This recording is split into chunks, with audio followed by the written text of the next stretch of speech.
अगर मैं आपसे पूछूं 30,000 फीट ऊपर बीच हवा में पायलट की डेथ हो जाए तो फ्लाइट का क्या होगा? पैनिक, क्रैश या कुछ और?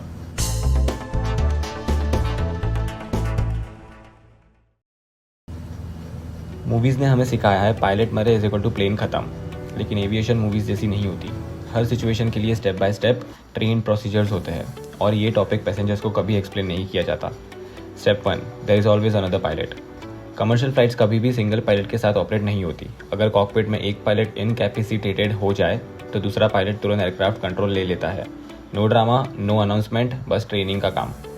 Step 2, secure the cockpit. Dead या अनकॉन्शियस पायलट को सीट से सिक्योर किया जाता है, कंट्रोल से दूर रखा जाता है, क्योंकि एक अनकॉन्शियस बॉडी भी कंट्रोल्स को एक्सीडेंटली मूव कर सकती है। ये स्टेप क्रिटिकल होता है। Step 3, auto pilot and checklist mode. Auto pilot engage होता है, स्टैंडर्ड इमरजेंसी चेकलिस्ट ओपन होती है। इस मोमेंट पर पायलट एयरक्राफ्ट नहीं प्रोसीजर फ्लाई करता है।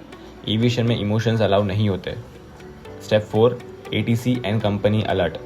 पायलट एयर ट्रैफिक कंट्रोल को इन्फॉर्म करता है। एयरलाइन के ऑपरेशन सेंटर भी एक्टिव होते हैं। सबसे नियरेस्ट सुटेबल एयरपोर्ट आइडेंटिफाई किया जाता है। Not the nearest airport, the safest one. Step 5, priority landing. Flight को इमरजेंसी प्रायोरिटी मिलती है। कैबिन क्रू पैसेंजर्स को काम रखती है। मोस्ट केसेस में पैसेंजर्स को पता भी नहीं चलता कॉकपिट में क्या हुआ। अगर को पायलट भी अवेलेबल ना हो तो फिर क्या?